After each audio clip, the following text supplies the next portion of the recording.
안녕하세요, 오파TV 한성은입니다. 오늘은 세대 비교를 한번 해볼까요?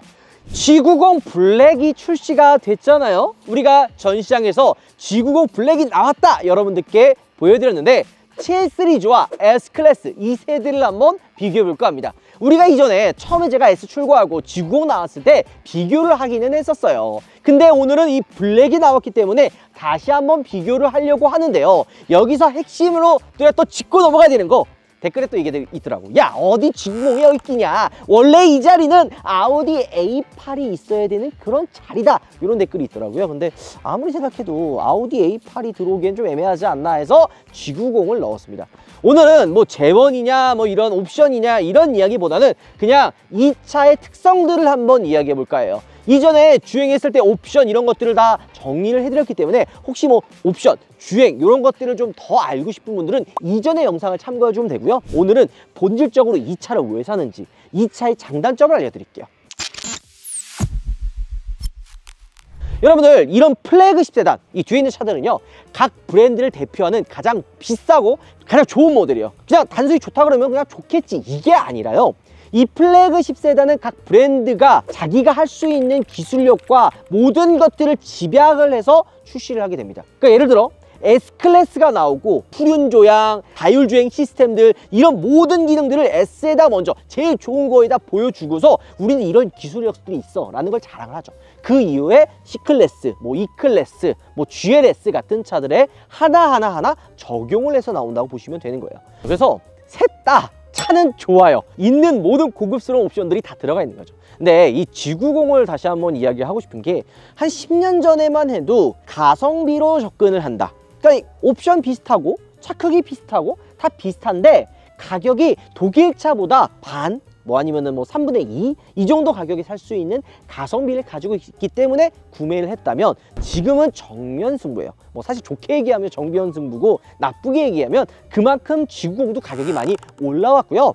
반대로 독일차는 가격이 내려갔습니다. 일단 오늘 준비한 이 라인업을 보면 이 S580을 가져왔어요. 저희 어머니가 타는 S580인데 원래 진짜 비교하려면 얘도 S500을 가져와야 돼요. S500이 아마 2억 700 정도가 가격이 나오죠. S580은 2억 한 3, 4천 정도 되니까 비싸요. 그래서 오늘은 그냥 그 차의 아이덴티티 이렇게만 그냥 보시면 되는데 S500이 비교 대상은 맞는 거죠. 자, 7 시리즈는 가장 대표적인 모델 740i를 가져왔어요. 얘가 한 1억 7천 한 400 정도 되거든요. 근데 얘도 할인이 들어가면은 한 1억 5천에 왔다 갔다 할 거예요. 근데 BMW 같은 경우는 지금 할인폭이 좀 줄었기 때문에 조금 살짝 애매하기는 하지만 어쨌든 7 시리즈도 할인을 많이 해주는 거죠. 그러면 G90은 어떨까요? 이번에 출시한 G90 블랙 같은 경우에는 1억 4천이에요.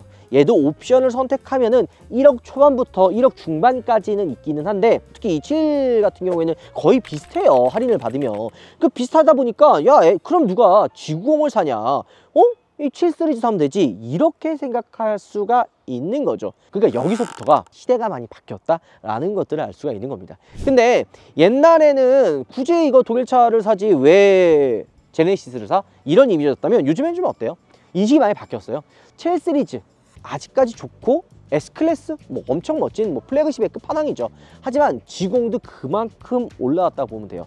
차 자체 상품성이 많이 좋아졌기 때문에 이 세대랑 비교해도 구성이 나쁘지가 않다라는 거죠.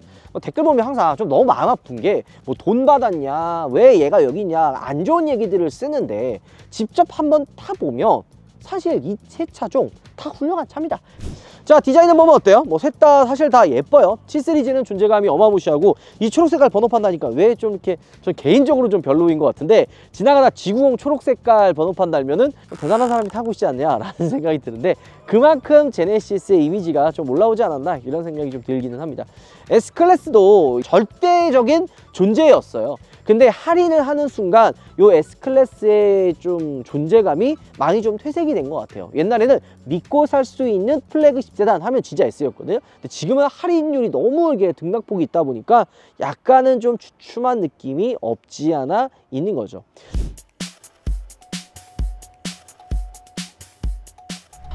출력도 뭐 세 차종 다 비슷하면서도 다른 부분이 있죠. 6기통, 8기통이에요. 물론 S도 S500은 6기통이죠. 자, 원래 예전에 플래그십 세단이었으면 8기통이 기본이에요. 근데 S580은 재미난 게 판매량이 그렇게 많지는 않습니다. 오히려 S500이 잘 팔려요. 왜 그럴까요? 약간 위치가 좀 바뀌었다는 거죠. 요 S500과 S580은 외관, 실내, 옵션 달라지기 거의 없어요. 근데 차 가격은 3, 4천만 원 차이가 난단 말이에요. 할인까지 더하면은 그보다 더 많이 나겠죠. 그러니까 얘가 V8계통의 503마력이에요 출력도 높고 연비도 더 안 좋고 하니까 굳이 S580이 아니라 S500으로 선택하시는 분들이 꽤 많아요. 제가 좀 후회하는 건 저도 처음에 초창기잖아요. 21년에 샀잖아요. 그때는 S500이 없었어요. S580이냐, 그 다음에 디젤 라인업인 S350이냐, S400이냐 뭐 이렇게밖에 없었기 때문에 울며 겨자 먹기로 S580을 샀는데, 벤츠도 연식 변경이 되고 좀 있다가 가장 잘 팔리는 뭐 450 가솔린이라든지 500이라든지 요거를 추후에 출시한 거죠. 그러니까 여러분들 차 살 때는 신차 나오고 바로 사지 마시고요, 좀 있다가 상품 개선형 모델 할인을 받아 사는 게 조금 더 낫다 이 생각을 하시면 됩니다. 자, 이 G90도 마찬가지죠. V6 엔진이 들어가 있어요. 얘가 415마력의 출력을 보여줍니다. 근데 예전에 에쿠스, 그 다음에 뭐 EQ900 시절에는 V8계통을 넣었던 이력이 있습니다. 5.0 타우 엔진. 예전에 현대자동차도 플래그십 하면 V8계통을 상식적으로 생각을 했기 때문에 따라서 넣었는데, 그게 또 연비나 유지비나 뭐 이게 감당이 안 되고 이 내구성에 대한 뭐 이런 이야기들도 많아가지고 다운사이징을 한 거죠. 근데 5.0 V8기통 타우 엔진 그거 기가 막힙니다. 미국에서도 뭐 10대 엔진으로 꼽힐 정도로 굉장히 인정받던 엔진이기는 해요. 좀 아쉽기는 하죠. 저도 그거 한번 경험을 해보고 싶기는 했는데, 혹시나 영상을 보는 분들 중에 제네시스 5.0 V8기통 타우 엔진 들어간 그 프라다 에디션 타고 있는 분들이 있으면 한 번만 협찬해 주세요. 꼭 한번 타보고 싶네요. 리뷰 한번 해보고 싶습니다. 많이 좀 도와주십시오. 자, 근데 이제 다운사이징이 된 V6 엔진이 들어가고요. 또 G90 같은 경우에는 마일드 하이브리드 시스템이 들어가죠. 근데 S클래스는 마일드 하이브리드가 또 기본으로 들어갑니다. 비싼 데에는 다 이유가 있는 거죠. 그러니까 엔진이나 이런 파워트레인은 확실히 독일제 S랑 7이 좋아요. 근데 G90도 그렇게 나쁜 엔진은 아닙니다. 어느 정도 커버가 되는 거죠. 7 시리즈도 얘가 지금 381마력이에요 740i로 나름 컴퓨터인데 380마력이나 415마력이나 솔직히 얘기할게요, 체감 그렇게 많이 안 됩니다. 물론 차를 좀 예민하게 느끼는 분들, 뭐 서킷에서 운전하실 분들이면 그 차이를 느끼겠지만, 이 두 차 가지고 서킷 가봐야 그렇게 큰 차이도 없고요. 고속 주행하면 둘 다 잘 나갑니다. S도 그렇고 7 시리즈도 그렇고 위 상위 라인업 있잖아요. 얘도 뭐 M70 막 이런 거 있잖아요. 근데 안 선택해요. 그냥 넓고 실용성 있고 또 BMW의 플래그십 모델 타고 싶고 이런 분들이 그냥 가장 가성비적으로 합리적으로 접근하는 모델이라고 그냥 보시면 돼요. 이런 마감들 같은 거 보면은 굉장히 두툼해요. 뭐 플라스틱 커버나 스트럿바도 좀 더 보강돼서 들어가 있는 거죠. 그러니까 이런 건 봐도 이 차의 성향을 어느 정도 보여준다 보시면 돼요. 제네시스 같은 경우 이런 커버들도 엄청 많이 들어가 있죠. 근데 이 위에 쪽에 있는 이런 흡음재 역시도 고급스럽게 다 들어가 있고요. 요거는 이 본넷 말고도 이 휠하우스 있죠. 이 휠하우스에도 그대로 더 들어갑니다. S클래스는 이런 알루미늄 커버나 이런 안쪽에 있는 커버들 역시도 굉장히 잘 들어가죠. 근데 본넷은 왜 이렇게 얘기 세게 잡히는지. 자, 한 가지 재미난 건요, S클래스가 이런 팝업 형태로 되어 있는 손잡이로 되어 있잖아요. 이게 예전에는 그냥 손을 집어넣고 문을 여는 방식으로 되어 있어요. 근데 이게 뭐가 단점이냐, 문을 열고 닫을 때 이 안쪽에 손톱이 이렇게 자꾸 긁다 보니까 흠집이 생기게 되거든요. 이런 부분들이 팝업 형태로 바뀌었습니다. 또 이게 또 공기 저항이 생겨요. 이런 것들도 막아주는 거고, G90도 똑같이 되어 있습니다. 얘는 블랙이기 때문에 레터링부터 휠, 볼트, 휠 이런 것까지 다 블랙으로 되어 있어요. 우리나라 소비자분들이 요즘에 크롬 막 죽이고 막 블랙 막 이렇게 넣는데, 우리나라 소비자분들이 좋아할 만한 요소들을 그대로 적용해서 G90 블랙이 출시가 된 거죠. 요 레터링까지도, 이 머플러 팁까지도 블랙으로 들어가 있는 걸 볼 수가 있습니다. 자, 7 시리즈는 팝업 형태로 되어 있는 건 아니지만 얘도 문이 자동으로 열고 닫힐 수 있게끔 되어 있어요. 7 시리즈 같은 경우에는 손잡이가 안쪽으로 들어가 있어가지고 흠집 같은 게 안 생깁니다. 그리고 소재도 도장면이 아니라 플라스틱으로 되어 있어가지고 손자국이 나거나 흠집이 나지는 않습니다. 근데 이 G90이나 7 시리즈는 전동으로 문을 열고 닫을 수 있는 기능들이 다 들어가 있어요. 운전석, 조수석 다. 근데 S는 아무것도 안 들어가요. 단 마이바흐, 거의 3억에 가까운 마이바흐에는 2열 쪽에 문을 열고 닫을 수 있는 자동문이 들어갑니다. 그러니까 딱 이것만 봐도 플래그십 사는 분들 중에 가성비로 접근하려면 7이나 G90가 더 낫다는 거죠. 자, 이런 플래그십 모델 타는 분들은 어디 간다 그랬죠? 골프장을 간다 그랬잖아요. 그래서 트렁크에 골프백 4개와 보스턴백 4개가 들어가는 게 중요하다라고 이야기를 했는데요. 요즘에 좀 약간 트렌드가 좀 바뀌었어요. 이 4명이 한 차에 타고 다니는 거는 많이 없거든요. 젊은 분들, 한 40대 초반, 뭐 40대 중후반 이런 분들은 자기 차 타고 따로 갑니다. 그래도 골프백이 하나 들어가도 그냥 다 통으로 들어가는 게 아니라 드라이버나 우드 같은 긴체 같은 거 빼고 사선으로 넣어야지만 들어가는 거죠. 근데 트렁크 공간 보면 어때요, 여러분들? 실은 이 트렁크 공간 자체는 좁은 건 아닌데 이런 커버들이 좀 이렇게 굴곡이 있어가지고 약간 물건을 적재하는데 좀 좁은 느낌이 나고요. G군 같은 경우에는 넓어요. 부피가 큰 짐도 집어넣을 수 있게 해놓은 거죠. S도 그렇게 넓은 건 아니에요. 이렇게 좀 중간중간에 커버가 좀 튀어나와 있어서 살짝 좁기는 해도 그래도 공간이 좀 있다. 그 다음에 얘는 좀 깊어요. 7 같은 경우에는 S와 대비했을 때 얘도 좀 깊기는 하는데 좀 뭔가 좀 답답한 느낌이 있거든요. 근데 반대로 G공은 깊지는 않아요. 커버가 좀 많이 위로 올라가 있어가지고 좀 밑에 뭔가 수납 공간 있을 것 같은데 수납 공간은 없고 그냥 꽉 차 있는 듯한 느낌이 있는 거죠. 근데 얘는 이제 G공 블랙이라 모든 웬만한 버튼들이 다 블랙으로 되어 있는데 이런 건 좀 아쉬워요. 이런 것들도 좀 블랙으로 했으면 어땠을까? 그런 아쉬움이 조금 있기는 합니다. 얘는 아예 밑에 히든 수납이 없어요. 자, 그리고 뭐야, S클래스는 이거 손잡이 어떻게 거나 할 수 있지만 여기 밑에 있습니다. 이거 빼서 이렇게 걸면 걸려요. 다 있습니다. 플래그십 모델들 같은 경우에는 웬만하면 다른 차들에 들어가는 기능도 있죠. 다 기본으로 들어갑니다. 근데 이게 S는 트렁크 닫을 때 이게 좀 너무 좀 빨리 닫는 이 느낌이 저는 개인적으로 별로더라고요. 부드럽죠. 그러니까 이게 어떤 느낌이냐면 속도는 빨리 닫히는데 닫히기 바로 직전에 부드럽게 닫힙니다. 이게 예전 S클래스 W 둘둘둘 때는 부드럽게 닫혔는데 둘둘 3부터 좀 이렇게 탁 닫혀가지고 이건 조금 아쉽기는 하네요. 7 시리즈도 보면요, 이렇게 부드럽게 닫히죠. 끝에 움직임이 조금 그래도 세긴 하지만 그래도 7 시리즈 부드럽게 닫힙니다. 자, 우리가 그러면 나는 S 사고 싶어, G90 사고 싶어, 나는 7 시리즈 사고 싶어, 이런 분들이 있을 수 있잖아요. 우리가 항상 이야기했었던 거, 차는 우리가 잘 사야 된다, 이런 얘기 하잖아요. 요즘 S클래스도 할인 엄청나게 해줘요. 뭐 어떤 경우는 막 2천만 원, 3천만 원 막 해줄 때도 있고 7 시리즈도 할인을 해줄 때가 있죠. 근데 내가 매번 찾아가가지고 이거 할인 이거 잘 하는지 안 하는지 모른단 말이에요. 그럴 때 이용하면 좋은 어플이 있습니다. 바로 카랩이죠. 카랩 여러분도 한 번쯤 다 들어보셨을 거예요. 카랩은 비교 견적을 받는 거예요. 그러니까 차를 만약에 내가 이거 살려고 해. 그럼 핫던 전시장 가가지고 나 이거 살려고 하는데 이거 지금 할인 얼마나 돼요? 이렇게 알아보는 경우 있잖아요. 근데 직접 내가 가서 찾아봐야 돼. 발품해야 돼. 힘들잖아요. 게다가 같은 딜러사도 전시장마다 할인이 조금씩 다를 수가 있습니다. 왜? 딜러분의 수당이 들어가느냐, 그리고 그 지점에 얼마만큼에 대한 할인이 더 들어가느냐, 이런 게 또 다르단 말이에요. 그리고 딜러사마다 할인율이 또 달라요. 그걸 다 발품해서 어떻게 찾을 거예요? 어렵잖아요. 그럴 때는 카랩을 이용하면은 내가 어렵지 않게 발품하지 않아도 비교 견적을 받을 수 있는 거죠. 자, 그러면은 이 비교 견적 어떻게 하느냐? 어플로 보면 어때요? 빠른 상담과 비교 견적이 있잖아요. 근데 비교 견적을 하게 되면 내가 다양한 딜러분들에게 비교 견적을 48시간 동안 받을 수가 있는 거죠. 그냥 나 이거 S 사고 싶은데 얼마 정도 지금 할인을 하는지 알아보고 싶을 때가 있잖아요. 그때 이 카랩을 이용하면 지금 할인율이 얼마가 되는지를 확인할 수가 있습니다. 또 불편하게 또 전화번호나 내 신상 노출하면은 계속 연락 오고 막 이러잖아요. 그럴 필요까지 없이 그냥 확인만 할 수 있다는 거죠.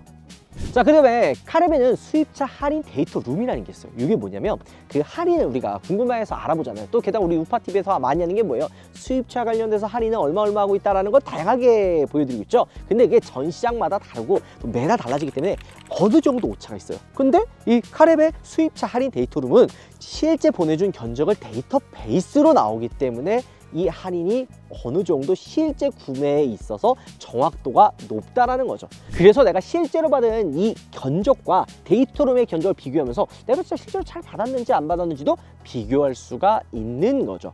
그리고 내가 꼭 한 명한테만 상담받는 게 아니라 여러 명한테 상담을 받을 수 있기 때문에 그 점도 편하다 할 수가 있는 거죠. 그 다음에 카랩 보면은 공식 인증 딜러가 있고 에이지 인증 딜러가 있어요. 이거 뭐냐? 이거 되게 헷갈릴 거 아니에요.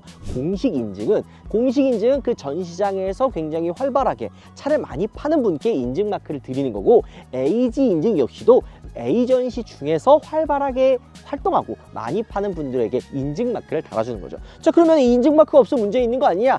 그것도 아닙니다. 그냥 이게 인증 마크가 있는 거지 다른 분들도 문제가 있는 거 아니에요. 다 계약서를 쓰고 문제가 없게끔 다 확인한 다음에 그런 분들만 이 카랩 안에서 활동을 하는 거고요. 만에 하나라도 내가 만약에 이러다 문제가 생겨서 사고가 난다, 안심 보증 제도가 있어요. 그러니까 이 5천만 원 한도 내에서 사고 났던 금액을 카랩에서 다 보장을 해줍니다. 게다가 최근에 카카오페이랑 제휴를 통해서 금융상품 사용하는 것도 한결 더 수월해졌죠.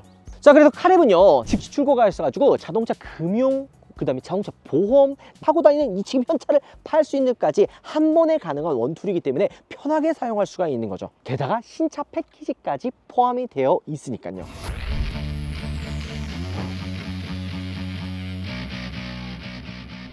뭔가 S라 그러면 뒷좌석에 사장님이나 뭐 회장님, 대표님이 타고 운전석에서는 기사님이 운전할 것 같다라고 생각하시죠?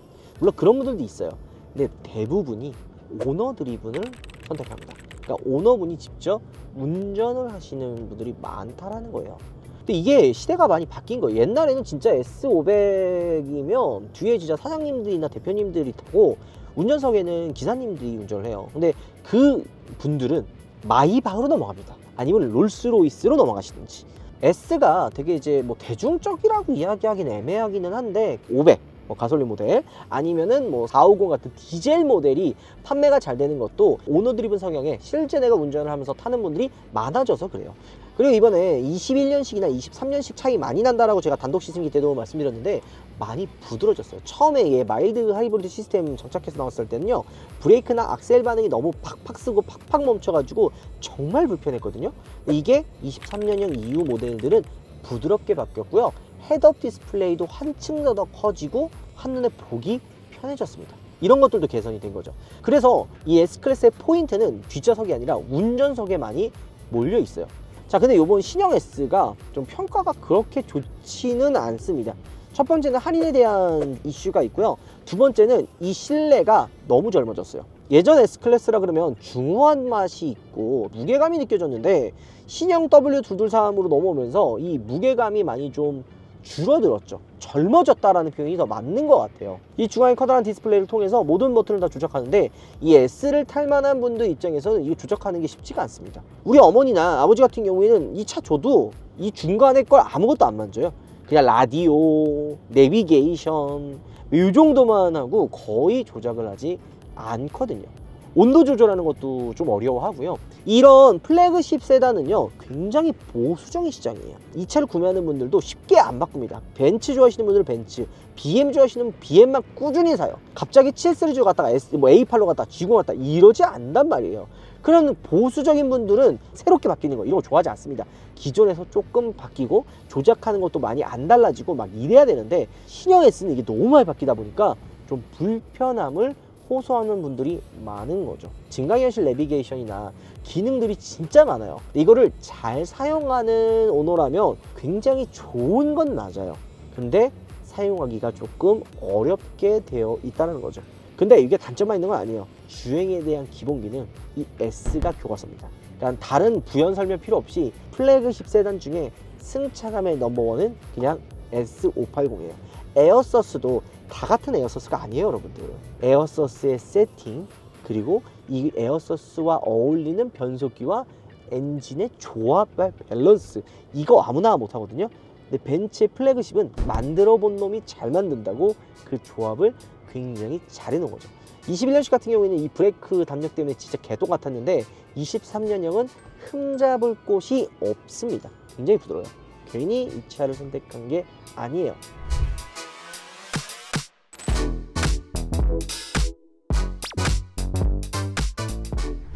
근데 반대로 젊은 분들이 좋아하는 차가 있습니다. 바로 7 시리즈죠. 7 시리즈 같은 경우에는 원래 예전 독일 3사, 뭐 아우디, BM, 벤츠 중에서도 가장 움직임이 스포티하고 경쾌한 움직임으로도 유명했던 차예요. 근데 이게 진짜 재미난 게 뭔 줄 아세요, 여러분들?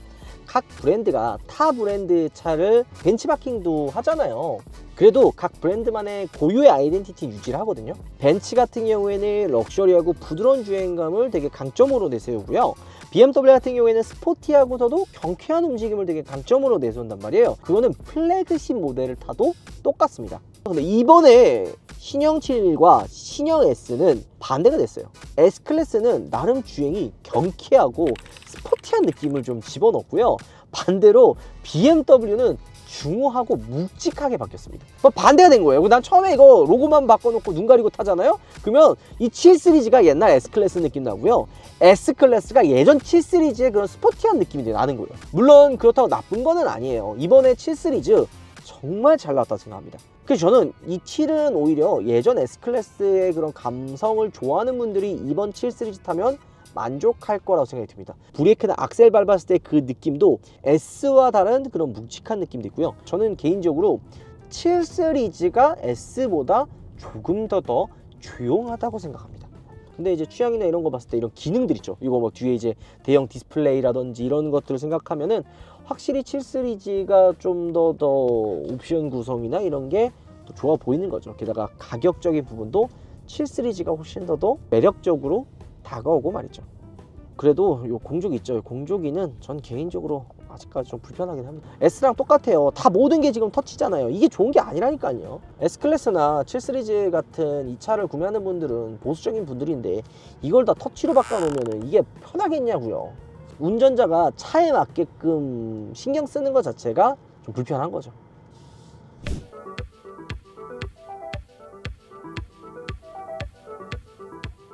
그런 부분에서는 이 G90의 실내 구성이 오히려 이 차를 구매하는 분들에는 더 맞다라고 볼 수 있는 거죠. 예전에 플래그십 모델이라 그러면 이 통합 컨트롤러는 항상 다 들어갔어요. 통합 컨트롤러는 고급차에는 상징적으로 들어가는 기능이었거든요. 근데 지금 S나 7 거의 다 빠졌잖아요. 물론 약간 조금 있기는 하지만 직관적인 느낌은 많이 빠져요.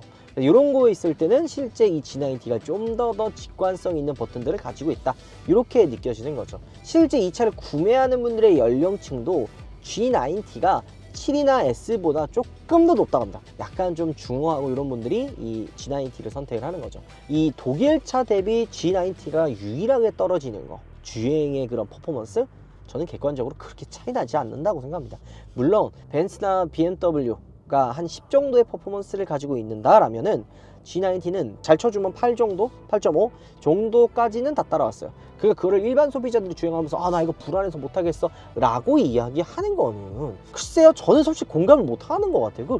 그렇게까지 예민하게 느껴지나? 그거를 느낄 수 있다고? 그러면 대단한 사람이죠. 근데 저는 좀 대단하지 않는 사람이라서 그런가 그 정도까지는 차이를 못 느끼는 것 같아요. 제가 G90 시승차를 받고 전 S랑 7을 실제로 소유하고 오래 타고 다니고 있잖아요. 그래서 G90 타면은 오히려 이 7이나 S에서 느낄 수 없었던 부분들을 느낄 수 있어요. 예를 들어서 그냥 이 자체차가 편해요. 그 편하다는 건 승차감이나 뭐 운전 이 개념이 아닙니다. G90가 편한 거는 조작감이나 운전에 대한 움직임이 편해요. S나 7 같은 경우에는 묵직하고 부드러운 거에 굉장히 포커스가 맞춰져 있는 차다 보니까 반응이 좀 반박자 느리거든요. 근데 그게 나쁘다는 게 아니라 애초에 그렇게 세팅을 한 거예요. 좀 부드럽게 바로바로 반응 안 하게 이렇게 해놓은 거고, G90는 우리나라 소비자분들이 좋아할 만한 요소들을 좀 넣어놔서 이런 즉각적인 움직임들, 반응들을 넣어놓은 거죠. 그러면서도 얘도 플래그십 모델답게 악셀 반응은 되게 부드럽게 한 템포 느리게 움직입니다. 근데 스포츠 모드 바꾸면 좀 빠르게 바꾸기는 해요. 요거는 좀 차이점이죠. 게다가 액티브 뭐 사운드,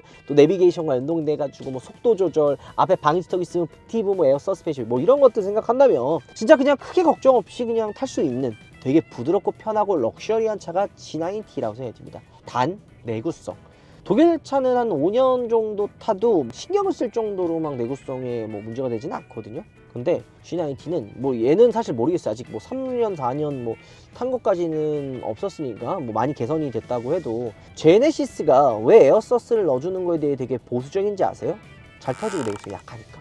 얘들도 알아요. 그래서 물론 쟤네들도 터집니다. 쟤네도 무적이 아니에요. 쟤네들도 가혹한 환경이나 좀 과하게 주행하면 터지긴 하는데 내구성이 그래도 이 G90보다는 조금 더 좋거든요. 그리고 이게 에어서스 뿐만이 아니라 그냥 하체 전반적인 세팅이, 독일차는 오래 만들어 왔으니까, 오래 이런 럭셔리한 차를 많이 만들어 왔으니까 그 기술력이 있어서 되게 짱짱합니다. 오래 타도 하체가 부실해가지고 막 걱정되는 느낌이 없는데, 제네시스 같은 경우에는 아직 그런 좀 아쉬움들이 좀 있는 거죠. 그래서 오래 정도 탈 거면은 그걸 꼭 감안하고 타셔야 돼요. 자, 그래서 이 세 차종들을 타보면서 느끼는 거는요, 여러분들 굳이 뭐가 또 정답이다 나쁘다 뭐 이런 얘기가 아니에요. 옵션이라는 구성들을 생각하면 G90의 매력이 확실합니다. 반대로 럭셔리하고 브랜드의 이미지 같이 생각하면 S클래스가 최고죠. 전반적인 밸런스 좋은 차 7 시리즈도 나쁜 차가 아닙니다. 그러니까 다 플래그십 하이엔드이기 때문에 뭘 선택하든 나쁜 선택은 아니라는 거예요. 자, 그러면 내려서 마무리 한번 해보도록 하죠. 자, 이렇게 우리가 비교 시승을 해봤습니다. 어떤가요, 여러분들? G90이 괜찮다 생각하시는 분들도 있고 그래도 독일차가 더 좋다 이렇게 생각하시는 분들이 분명히 있을 거예요. 취향에 따라서 선택을 하면 된다, 이런 생각이 저는 가장 많이 들고요. 어차피 애초에 살 걸 정해놓고 영상을 본다든지 이러다 보니까 결국 그냥 어떤 색깔이 있는지, 이 차는 어떤 매력이 있는지 그냥 그런 부분 정도만 생각해 주시면 좋을 것 같아요. 자, 그리고 촬영하는 이 중간에 얼마 안 돼요. 한 10분, 20분밖에 안 됐는데 견적이 2개 나왔습니다. 여기 보면 이태원님 공식 인증, 류 팀장님 이렇게 공식 인증 이렇게 되어 있죠. 할인 금액과 이용 금리까지 나와 있죠. 상세 견적 한번 보면요, 잘 되어 있습니다. 등록 비용, 기간, 게다가 내가 내야 될 월 납입금, 그 다음에 뭐 출고 전 납입해야 될 금액, 이런 것들을 다 정리를 쫙 잘 해놨고요. 재고가 있는지, 어떤 게 있는지, 뭐 옵시디언 블랙, 실내 가죽 블랙, 그러니까 컬러까지도 다 재고를 만들어 놓은 거예요. 이것뿐만이 아니라 내가 이걸 출고를 하면은 상세 서비스도 있을 거 아니에요. 그러면 이 류 팀장님 같은 경우에는 우리 캐피탈 사용을 하고 서비스로 썬팅, 뭐 PPF 유리막 이런 것들까지도 상세하게 적어 놓는 거죠. 내가 원하는 분을 선택하면 되는 거예요. 내가 원하는 금액, 서비스를 선택하면 되는 거죠. 자, 그다음에 이거 다운받고서는 어떤 추천으로 들어왔는지 이거 확인하는 거 있거든요. 거기에 우파TV 꼭 클릭을 해서 눌러주시면 정말 감사할 것 같습니다. 저희가 또 이게 잘 되면 여러분들께 또 구독자 이벤트로 다양한 이벤트 한번 준비해 드릴 테니까 우파TV 꼭 눌러주시면 감사할 것 같네요. 오늘 영상 이걸로 마무리하도록 하겠습니다. 여러분들, 돌아보겠습니다.